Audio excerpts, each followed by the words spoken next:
The War for Peace of Mind. Dedication. To everyone who's ever argued that happiness can't be trusted, and to those still trying to file a proper complaint against inner peace, may we all lose that war gracefully. The Quiet Years. In the 23rd century, humanity finally stopped fighting itself long enough to look outward and promptly began looking for something else to fight. The stars were quiet for a long time, too quiet, some said, though only the romantics ever complained about silence. Then one day, something out there answered, not with weapons or warnings, but with a calm that made the noise of being human suddenly impossibly clear. No one could agree whether it was a beginning or the end of everything familiar. All they knew was that the universe had just changed its tone. Act 1. Contact. The UESS Valiant was a ship built for professionalism, not adventure. It carried 137 specialists, a laboratory large enough to weigh a mountain pebble, and a captain who measured peace by the number of unanswered messages from command. Captain Eli Reese was in his 40s, calm by training and suspicious by instinct. He'd survived 30 years in the stellar service on the simple principle that the universe rewarded curiosity and punished enthusiasm. The Valiant had spent 4 uneventful months mapping the cold corridors of the Tau Cygni sector. The mission logs read like meditation exercises. Radiation steady, hull temperature nominal, crew morale average. It was, in short, exactly how Reese liked it, until it wasn't. Anomaly in E-flat. The first sign came from engineering. Cal Benton, a man whose resting expression suggested permanent disappointment in gravity, arrived on the bridge smiling. "Engines are running better than factory spec," he announced. "I'd call it a miracle, sir, but miracles require paperwork." Reese raised an eyebrow. "Define better." Power draws down 2%, thermal output's perfect symmetry, and the main drive hums like a choir. Literally, you can hear it if you stand near the reactor housing. "Engines don't hum, Chief." "They do now." In E-flat. Reese gave him a long look. "You've been breathing coolant again." Benton grinned. "It's musical coolant now." Within 24 hours, Lieutenant Parker, head of sensors, confirmed that Benton wasn't hallucinating. The ship emitted a measurable harmonic, low, constant, and impossible to localize. "It's not interference," Parker said. "It's structural. The entire hull's resonating at 41 Hertz. Even our instruments are in tune." Dr. Lena Varga, the medical officer, ran full biometric screenings. The crew's vitals were excellent: slower heart rates, deeper sleep, mood stabilization. "Whatever's causing this," she said, "it's good for us." Reese didn't appreciate good things he couldn't explain. "Log it as environmental contamination." Varga smiled. "You can't quarantine well-being, Captain." "Watch me." Perfection is unnatural. By the 3rd day, Valiant felt like a different ship. Maintenance requests dropped to 0. Cafeteria food tasted better. People said please. The crew didn't slack off. They simply stopped resenting efficiency. Benton even repainted safety stripes without being asked. Reese called a command meeting. "I want hypotheses," he said. "Mechanical, biological, metaphysical. Pick one." "Why is my ship acting like a yoga retreat?" Parker tapped a screen. "Maybe we drifted into a resonance field." The harmonics expanding through subspace. Varga added, "Or maybe we're finally seeing what optimal human chemistry looks like. Low stress, high serotonin. It's practically medicinal." Reese folded his arms. "We're explorers, not lab rats. Whatever's happening, I want it identified before it identifies us." Benton cleared his throat. "Sir, permission to say something unscientific." "Denied. Say it anyway." "It feels kind." Reese stared at him. Kind? Yes, sir. The ship feels kind. Varga looked up from her tablet. That's not unscientific. It's observational. Reese muttered, it's insubordination dressed as poetry. First contact. At 0600 hours Tau Cygni Standard Time, the sensors caught a reflection moving against background starlight, small at first, then precise. Parker's fingers flew across the console. Object bearing 098, closing distance slowly. No transponder, no drive signature. Reese straightened. How close? 84,000 kilometers, relative velocity, 0. It's matching our drift. He joined her at the main screen. The image sharpened into something that defied design. A vessel shaped in elegant curves, surfaces so smooth that light slid off them like water. No engines, no weapons, no visible seams. Benton whistled softly. Whoever built that never argued with their contractor. Reese didn't blink. Lieutenant, open a channel. Standard hail wideband. The transmission went out into the dark. Seconds passed.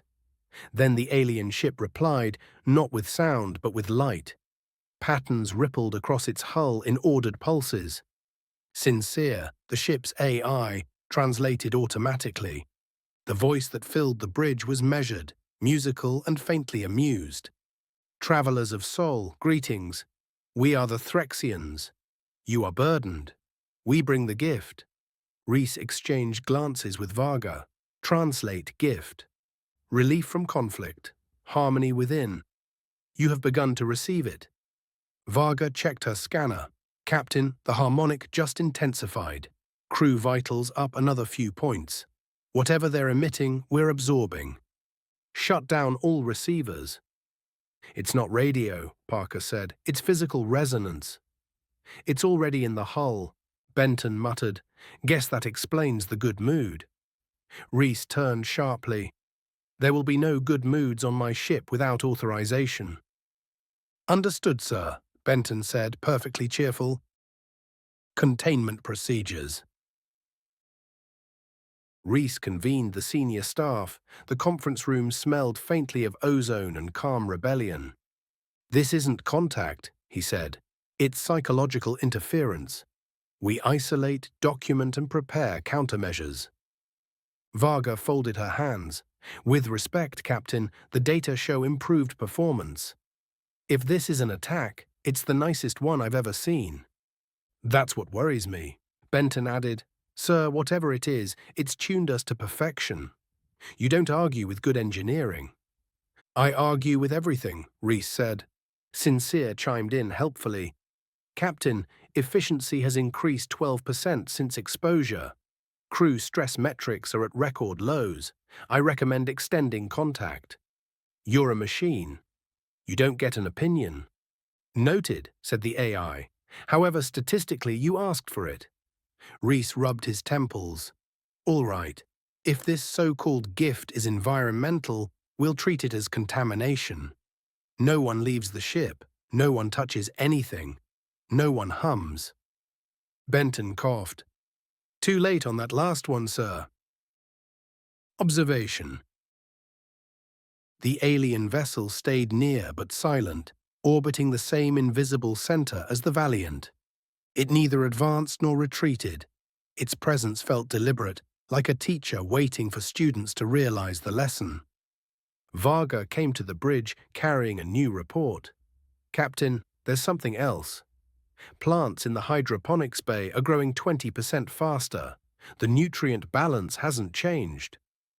So it's agriculture now? She ignored him. Even the bacteria in the water filters are organizing into symmetrical colonies. It's as if everything aboard is cooperating. Parker murmured, maybe that's the message. Maybe it's the trap, Reese said. He opened a secure channel to his personal recorder. Captain's log, day 1. Contact established with vessel identifying as Threxian Concord. Alien transmission creates low-frequency resonance, improving emotional stability and operational efficiency. No hostility detected, no explanation offered. If this is conquest, it's psychological, elegant, invisible, and probably unstoppable.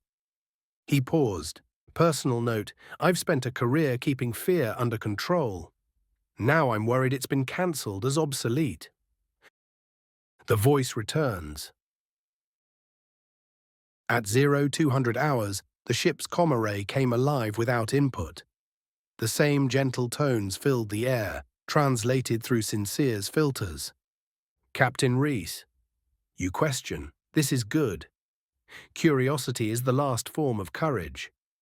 Reese answered aloud, though the channel was one way. If you can read us, identify your purpose. Are we an experiment? No. You are an invitation. Varga, who had appeared silently in the doorway, said, Captain, they're trying to talk, not command. Reese didn't look away from the screen. Doctor, every order in history began as a suggestion. You are afraid of calm, the voice said. It is not your enemy. Reese shut off the comm. I'll decide what my enemies are. The silence that followed was so gentle, it almost sounded disappointed. Epilogue to a beginning. The crew settled into an uneasy rhythm of perfection. Work continued flawlessly, meals were eaten in quiet contentment, and laughter returned to the halls like an extinct species making a cautious comeback. Only Reese refused to relax. Every improvement felt like a test he was failing to resist. He stood at the observation window, watching the alien ship drift beside them, glowing like a patient moon. Beautiful, isn't it? Varga said, stepping beside him. Yes, he admitted, that's the problem. You think beauty is suspicious. I think comfort is. She smiled faintly. Maybe the universe disagrees. He didn't answer. Somewhere deep in the ship, the harmonic shifted, still calm but a little closer, as if the universe had leaned in to listen. Reese opened his log once more. Captain's log, addendum. Crew morale, unnervingly high. Alien presence, constant. Intent, unknown. We appear to be at peace. I am filing this as an emergency. He closed the recorder. Outside, the Threxian vessel pulsed with slow light, patient and kind. The calmest possible form of invasion. Act 2. The Directive. The message from the Valiant took nearly 5 days to reach Earth. By the time Command decrypted it, half the Security Directorate had already made up its mind. They called an emergency meeting to discuss an incident of psychological contamination through extraterrestrial contact. The word contamination was chosen carefully. It sounded scientific, but it meant uncomfortable feelings. Admiral Susan Hall, head of Stellar Defense, sat at the end of the table beneath the holographic projection of Captain Reese's report. The words crew morale unnervingly high scrolled in the air like a crime scene confession. She leaned back and said flatly, "So our first verified alien contact makes us feel good. I'm sure the historians will handle that with grace." Across the table, Colonel Davis, a man who treated stress like an Olympic sport, scowled. "Ma'am, this is exactly how infiltration starts. Mood alteration, trust induction, lowering defenses. It's textbook." Textbook what? Manipulation. Dr. Karen Mehta, scientific advisor, tapped the table to highlight her own slides. Or evolution. The Threxians appear to be reducing cortisol and aggression hormones without damaging higher reasoning. It's not coercion, it's therapy. Davis folded his arms. They're altering human neurochemistry. That's an act of war. Hall rubbed her temples. Colonel, if I outlaw everything that changes brain chemistry, we'll lose half the cafeteria and all the coffee. Mehta smiled faintly. I'd call it a soft invasion of kindness. The only casualties so far are cynicism and insomnia. Davis slammed his hand on the table. They're pacifying us. If we let this continue, we'll lose our edge. Hall raised an eyebrow. Maybe that's the point. Silence fell. The Admiral exhaled slowly. All right. Until we understand what we're dealing with, we contain it. Effective immediately, I'm authorizing Directive Peacekeeper. Quarantine the Valiant, restrict transmissions, and… She gave a dry, resigned look. Try not to antagonize the therapists. Arrival. On the Valiant, Captain Reese was not surprised when Earth responded like it always did, by assuming peace was a trap. The encoded order arrived under 3 layers of security. Directive Peacekeeper. Isolate alien contact. Prevent further exposure. Prepare contingency for neutralization if containment fails. Neutralization. Of what? Joy. Reese sighed and called the crew together in the main bay. They stood in neat rows, alert, calm, and slightly radiant from a week of perfect sleep. Earth wants us to quarantine the aliens, he said. Benton raised a hand. Sir, they're not contagious. We've all been exposed. That's what worries them. Dr. Varga asked, what do they think we'll do? Start hugging planetary governments? Probably, Reese said. Command has always been allergic to optimism. The crew chuckled, softly, respectfully. It wasn't rebellion exactly. Just recognition. Parker spoke from the front row. Sir, the Threxian vessel is signaling again. Not radio, visual patterns. Looks like an approach vector. Reese nodded. Have the hangar prepped. Let's greet our guests before someone on Earth decides to vaporize them for being too polite. The visitors. The shuttle docked without a sound. It wasn't so much metallic as intentional. Smooth, grown-looking, a sculpture shaped by gravity's favorite student. When the ramp descended, 2 figures stepped out. They were tall, symmetrical, and softly luminous, like light remembered how to be kind. Their skin glowed faintly silver blue under the bay lights, and their movements had the quiet certainty of people who had never hurried in their lives. Reese met them at the base of the ramp. On behalf of the United Earth Stellar Service, welcome aboard the Valiant. I'm Captain Eli Reese. The taller alien inclined its head. We are honored, Captain Reese. I am Taryn. This is Iris. We bring the gift. I'm aware, Reese said evenly. You should know Earth interprets your gift as a possible act of aggression. Taryn blinked slowly. Aggression? We have no such word in our language. I believe you, Reese said, which is exactly what makes this so dangerous. Dr. Varga stepped forward. Our scans show your resonance fields affecting biology. Can you shut it off? Iris looked almost puzzled. Would you ask light to stop shining? It is not projected. It is shared. Benton muttered under his breath, well, that's going in the manual. Reese gestured toward the corridor. You'll be escorted to a secure compartment for discussion. Standard protocol. Taryn tilted their head. Protocol. Is that your word for fear management? Close enough, Reese said. The interview. In the observation chamber, the Threxians sat with perfect stillness, hands folded, expressions neutral but open. Reese, Varga, and Benton observed from behind a glass panel. Varga began the questioning. Your field improves emotional stability. Is it voluntary? Entirely, Taryn said. Every nervous system decides whether to harmonize. And if it doesn't, then it suffers briefly and eventually accepts. Reese frowned. That sounds like persuasion. It is understanding, Iris said. Pain is the sound of misunderstanding. Varga tried a different angle. How far does your resonance travel? Where it is needed. That's not a measurement, Benton whispered. Taryn smiled. You will learn to measure in contentment. Reese folded his arms.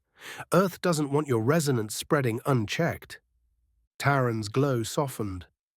Then Earth must love its dissonance very much. That one stung more than he cared to admit. Earth reacts. Back on Earth, the situation was deteriorating, though deteriorating now meant uncomfortably peaceful. Crime rates dropped. Labor strikes ended in mutual appreciation breakfasts. Entire neighborhoods organized impromptu gardening projects. The news networks, deprived of outrage, began airing long, soothing shots of oceans. Ratings tripled. The directorate held another meeting, this one tinged with existential despair. Colonel Davis slapped a report onto the table.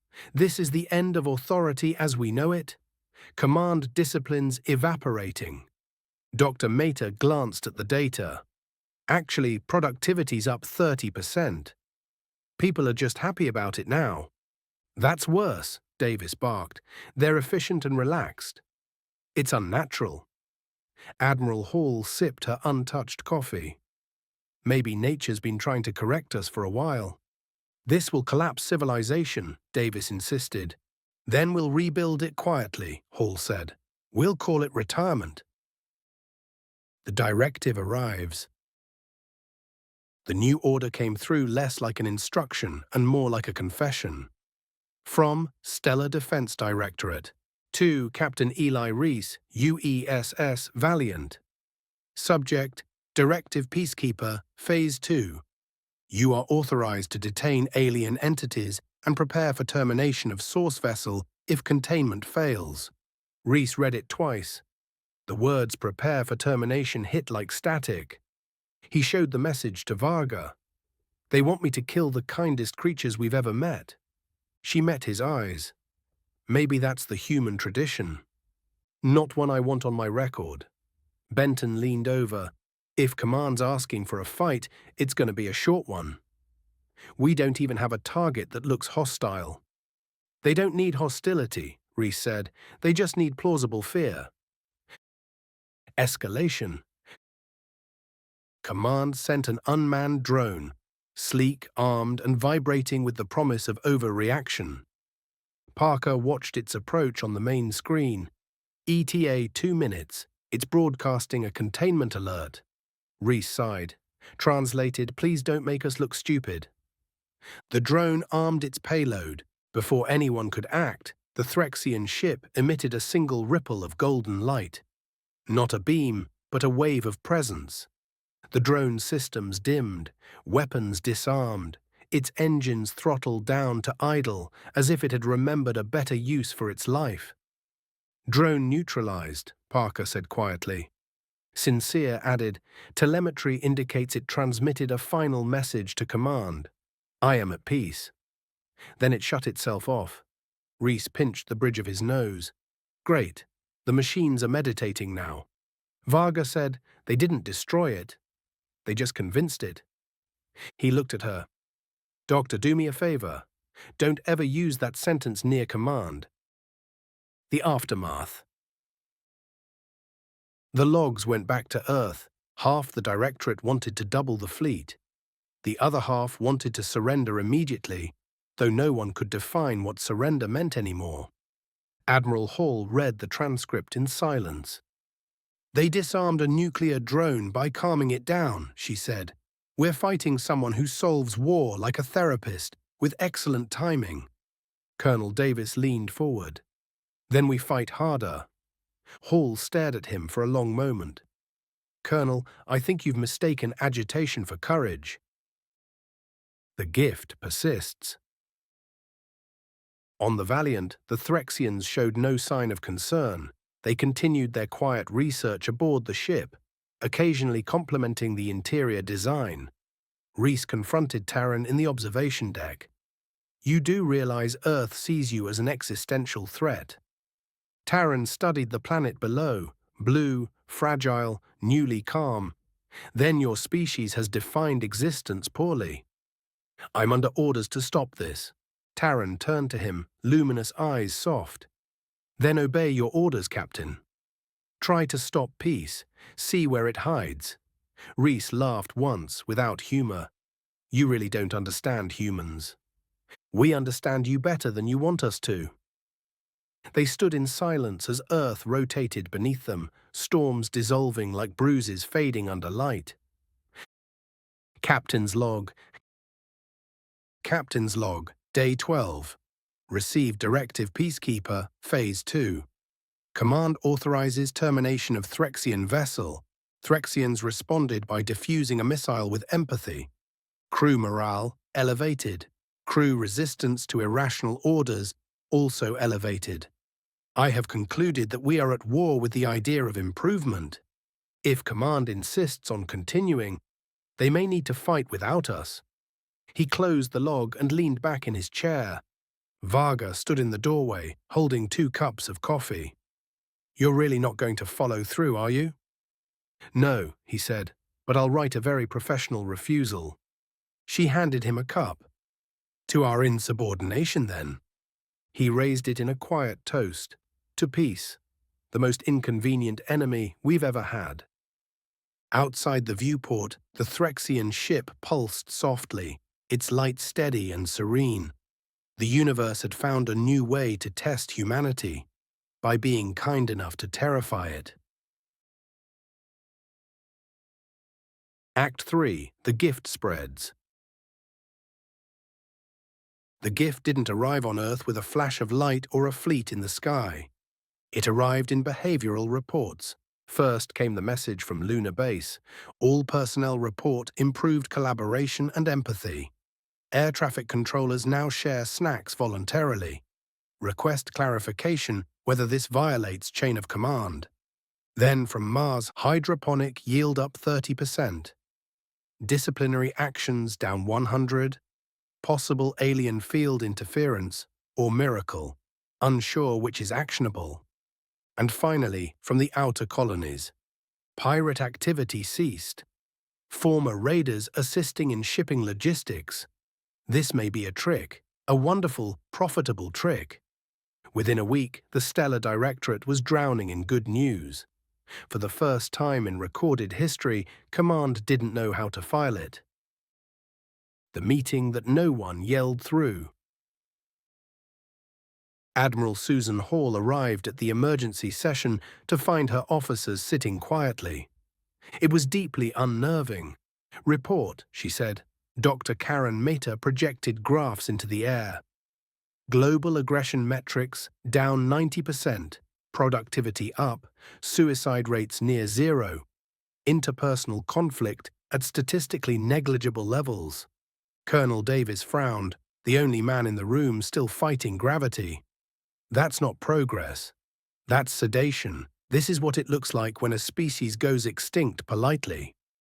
Hall sipped her coffee. "Colonel, if this is extinction, it's the first one with better posture." "They're rewiring us," he snapped. "No ambition, no drive, no ulcers," Mehta offered. Hall held up a hand. "Let's assume for the moment that universal calm isn't immediate doom. What's the mechanism?" Mehta hesitated. "It's not communication. It's resonance, emotional entrainment. People exposed to it produce the same patterns even after leaving the affected zones. It's spreading through empathy itself. So it's contagious happiness," Hall said, "and our response is to shoot it." Davis glared. "Someone has to."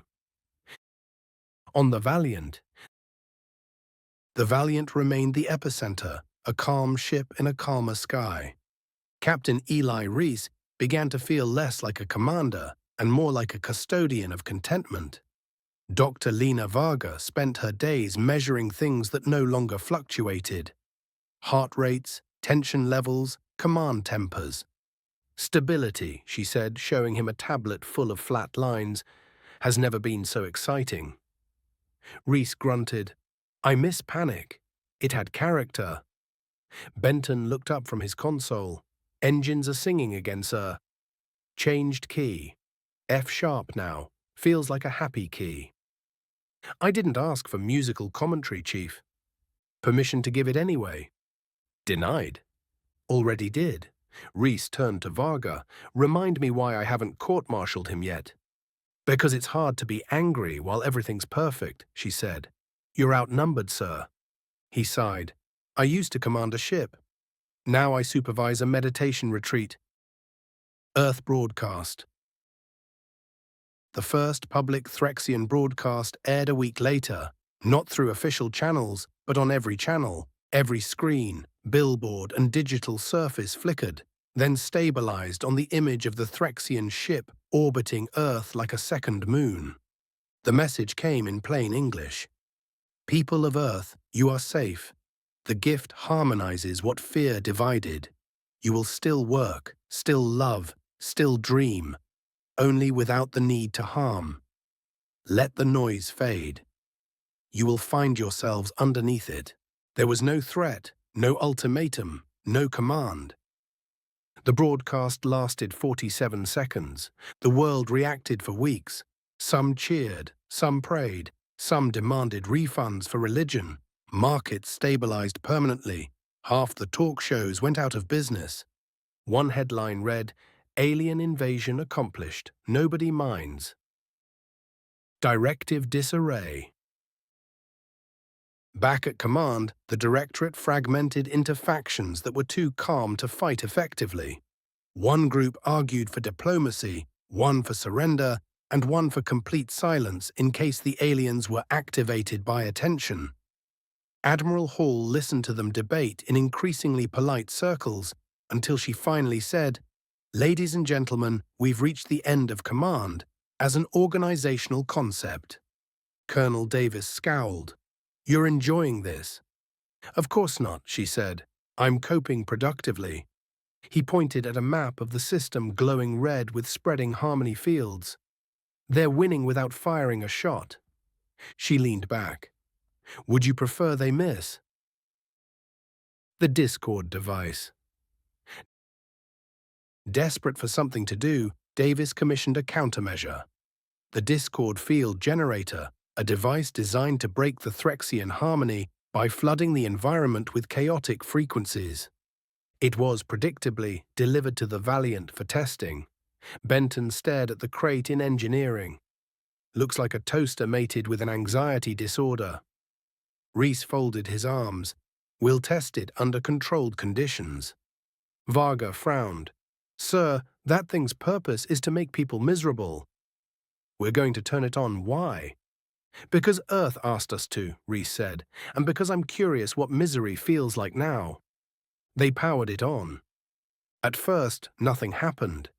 Then the temperature seemed to rise, conversations shortened, and the sound of grinding metal returned to the deck plating, the normal soundtrack of human existence. Varga checked her readings. Cortisol up 20%, cooperation down. We're back to baseline irritability. Benton rubbed his temples. Engines sound cranky. Like they're mad at us. Parker muttered, "Feels like being in traffic again." Reese watched the crew shift uneasily, voices sharpening, patience thinning. "All right," he said, "shut it down." They powered off the device. The hum of harmony returned, instant, warm, forgiving. Everyone exhaled at once, like waking from a bad dream. Reese looked at Varga. "Remind me what lesson we just learned." "That peace isn't the problem," she said. "It's withdrawal that hurts." Reports from the outer colonies. Out beyond Mars, the changes were unmistakable. On Titan, two rival corporations merged after discovering they liked each other's logos. On Ceres, miners voted to abolish their union because no one could remember what they were angry about. On Kepler Outpost, a pirate crew attempted a hijacking, then joined the freighter's cargo rotation and later sent command a thank-you note. An analyst at the Directorate compiled a summary that simply read, "The solar system is functioning at maximum emotional efficiency. Recommend we all take the rest of the year off." Colonel Davis tore the report in half. "They're turning us into pets." Admiral Hall nodded thoughtfully. "Productive pets. Happier too. History will laugh at us." "Good," she said. "History could use the practice." A quiet mutiny. On the Valiant, Earth's latest order arrived. Maintain the Discord field indefinitely. Reese read it twice, then called a staff meeting. "Command wants us to keep the generator running," he said. "Full power." The room was silent. No one moved. "Lieutenant Parker." She stared at her console. "Sir, respectfully, the device creates operational inefficiency." I'd have to mark that as sabotage. Chief Benton. It vibrates the engine bay. Offends me personally. Doctor. It causes anxiety, Varga said. I can confirm that clinically and emotionally. Reese looked around. So we're all disobeying orders together. Parker smiled faintly. Collective efficiency, sir. He sighed. Fine. File a report stating that the device is under continuous evaluation. Omit that we turned it off. Sincere spoke up. Captain, I appreciate your honesty with me, if not with command. Noted, Reese said. Strike that from the log. Already did, said the AI. A world that forgot to fight. Within another month, the gift reached Earth in full. Wars didn't end. They simply stopped making sense. Armies went home after realizing how much paperwork peace required. Economists declared a crisis of contentment when stock markets stabilized permanently. Colonel Davis resigned, leaving a note that read, "If anyone needs me, I'll be gardening. Consider this tactical retreat into photosynthesis." Admiral Hall stayed. She addressed the remaining staff. Command no longer issues orders. We offer suggestions. The difference is morale. No one disagreed. Conversation at the edge of history. In the Valiant's observation deck, Reese stood beside Taryn and Iris. Earth glowed below, quiet, unarmed, impossibly peaceful. "You've done it," he said. "They're all calm." No more fighting. Taryn's luminous eyes reflected the planet. "We did nothing that wasn't desired. Resonance requires permission." "You didn't ask," Reese said. "You didn't refuse," Iris replied. "Your species voted with its heartbeat." Reese considered that. You know what Command's biggest fear was? That without struggle, we'd lose purpose. "Did you?" Taryn asked. He looked down at Earth, at a world that had finally stopped bracing for itself. "I'm not sure yet." Varga joined them, coffee in hand. Maybe purpose was always optional. We just never tried that setting. Reese almost smiled. "You sound like them." "Maybe they sound like us," she said, "just after therapy." Captain's log. Captain's log, day 21. The gift has reached Earth. Command structure collapsing peacefully. Crew morale unbreakable. The alien ship remains in orbit, patient and polite. Directive Peacekeeper officially obsolete. Humanity is either saved or retired. I can't tell whether I'm witnessing victory or evolution, possibly both. He paused before adding, personal note, for the first time there are no alarms, no crises, no chaos, and I can't remember what I was afraid of losing. Epilogue to Act 3. That night the stars seemed closer. The Threxian vessel pulsed in slow rhythm beside them, a living metronome keeping time with human hearts. Varga found Reese on the deck, staring out into the dark. "You look troubled," she said. "Probably withdrawal symptoms from command," he replied. "What happens now?" "Now," he said, "we wait to see what a peaceful species does next." She handed him a cup of coffee. "You think we'll manage?" He looked out at the blue planet below. Quiet, balanced, impossibly alive. "We always manage," he said. "Just never like this." Outside, the alien light shimmered, soft, patient, endless. Act 4. The Directive Fractures. Morning over Earth no longer sounded like alarms. Cities woke in a hush that wasn't empty so much as deliberate. Rail lines sliding on time, kitchens opening early because the bakers liked each other, traffic lights that never seemed to disagree. A century of emergency had drifted out of the atmosphere like old heat. Admiral Susan Hall walked the length of the Directorate's command floor and found no one shouting. Screens scrolled with quiet statistics. Crime negligible, energy use optimized, border forces home for breakfast. She stopped at the window and watched the sky bruise pink over the water.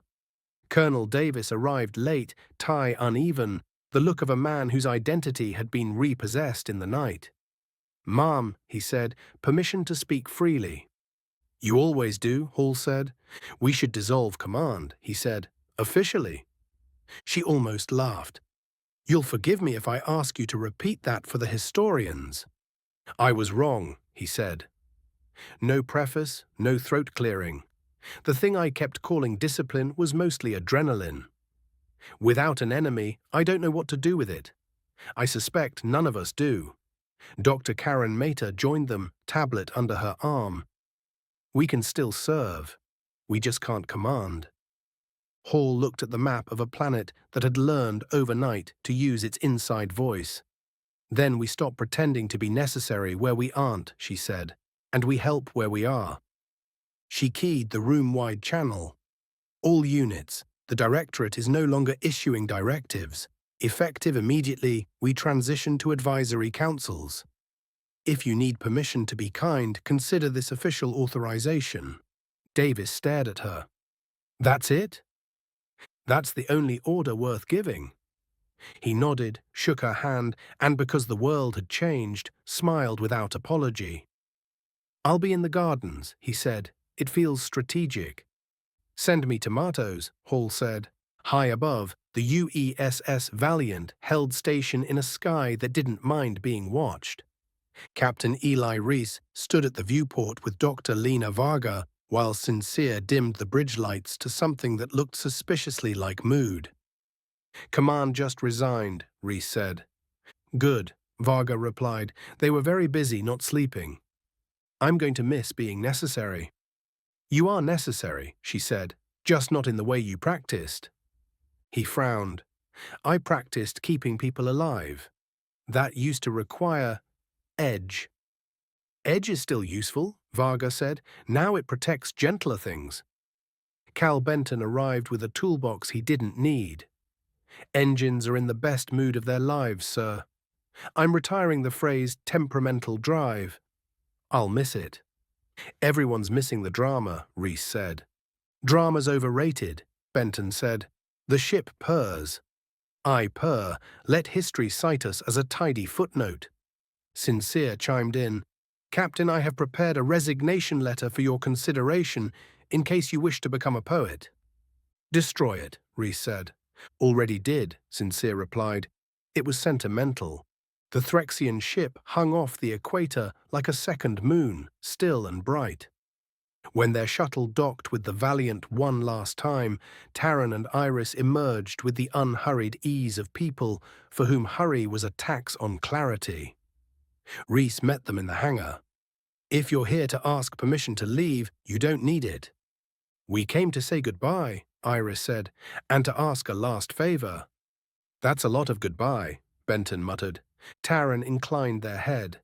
"We ask to meet your planet, without microphones, without titles." Reese raised an eyebrow. "You want to walk?" "Yes," Taran said, "to feel your gravity."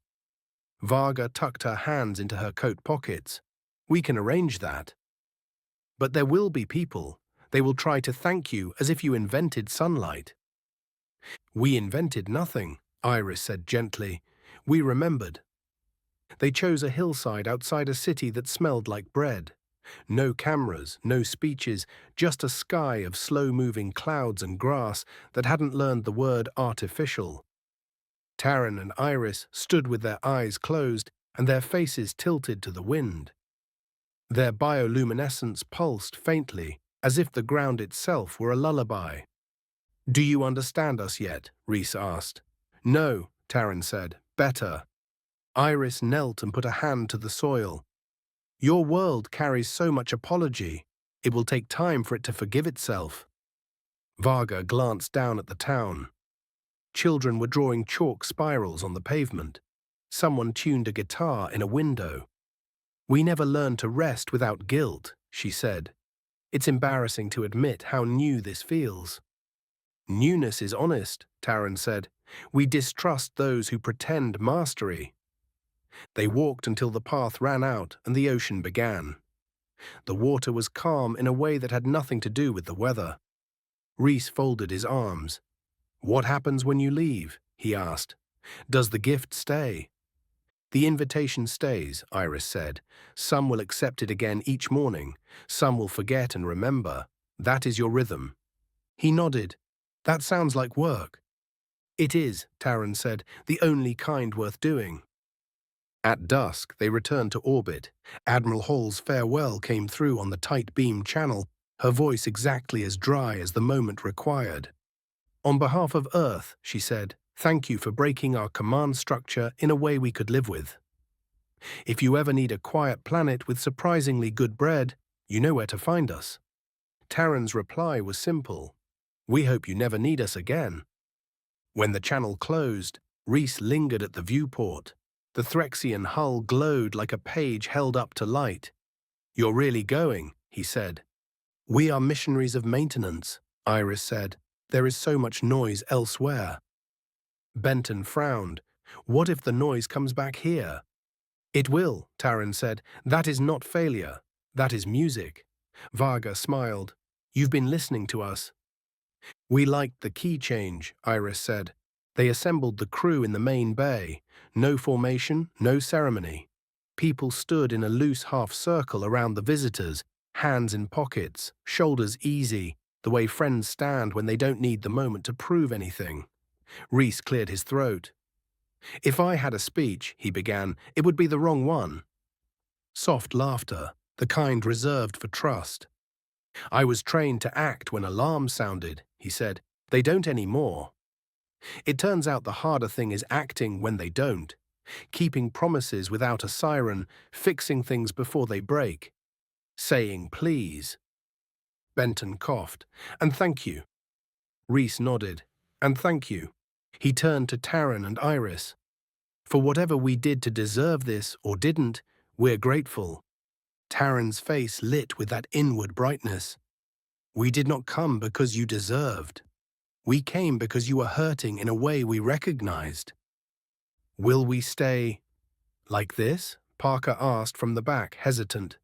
Good, I mean. Mostly. No one stays anything, Iris said. That is the kindness of time. Sincere, who had been silent long enough to be dramatic, spoke. Captain, I request permission to archive this as a day of ordinary significance. Granted, Reese said. Thank you, the AI replied. I will file it under routine miracles. The Threxians boarded their shuttle with the same unceremonious grace with which they had arrived.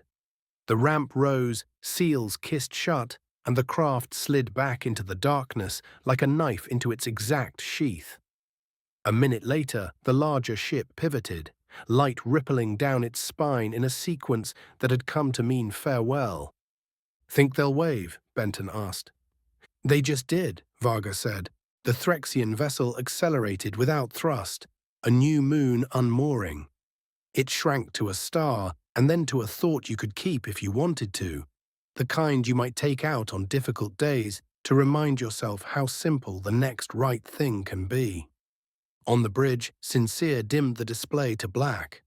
Captain, shall I initiate post-contact housekeeping? By all means, Reese said. Return us to the job. And what is the job? Everything that seemed small yesterday, he said. It isn't. Days lengthened. The Valiant went back to doing what it had always done, only without the low-grade ache. Scans, calibrations, reports, the holy trinity of a useful ship. The crew learned how to want things without resenting the wanting. Arguments returned in miniature and resolved without casualties.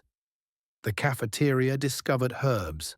On Earth, the Directorate's office became a museum of the recent past. Hall gave her desk to a cooperative of city planners and kept a small room with a kettle and a chair for anyone who needed to tell the story of what had frightened them. Colonel Davis did once. He brought tomatoes, as promised. They had the humility of things grown by hand. I used to think I was courageous because I didn't bend, he said. And now? I think bending is how bridges work. Hall poured tea. We spent a long time being walls. Can we learn to be beams? We'd better, she said, before the roof notices. They laughed, the relieved kind, and then were quiet, which was the miracle. On the Valiant, late one watch when even the recycled air sounded content, Reese and Varga walked the outer corridor that circled the observation dome. Below them, Earth rolled in its blue sleep, clouds braided like the backs of horses. "I wrote command today," Reese said. "Do you miss them?" "I thanked them," he said, "for trusting us to ignore them." She smiled. "That's new leadership." He leaned on the rail. "I don't know who I am without the emergency." "You're a caretaker," she said. "You always were. Now you get to admit it." He watched a thin line of storm unwind from the coast like someone erasing a chalk mark. "We should go down more," he said. "Walk without microphones. Buy bread." "File a request with Sincere," she said. "Use the proper forms." "Absolutely not," Sincere said from the ceiling. "Leave me out of your truancy." They laughed. The sound carried cleanly in the dome and returned to them unchanged.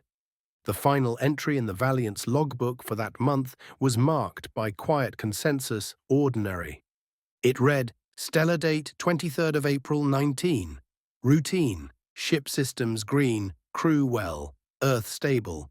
Threxian vessel departed vector 12 by 7. Last transmission received. Gratitude. No anomalies to report, except the ongoing basic one. Everything functions better when we don't try to frighten it into working. Recommendation, continue ... Reese added his own addendum after lights out, the way you press a note into a book you're not finished with. Personal note, we weren't conquered. We were invited to stop acting like victory required enemies. I reserve the right to be suspicious again, as needed. Until then, I will practice the quiet disciplines. Ask, listen, maintain, forgive, repeat. If future readers wonder what peace felt like, this was it. Not a trumpet. A checklist we got to finish without flinching. He closed the log and let the screen go to sleep. Outside, the dark had the last word, as always. It said nothing and meant somehow carry on. Author's note. Thank you for listening to The War for Peace of Mind.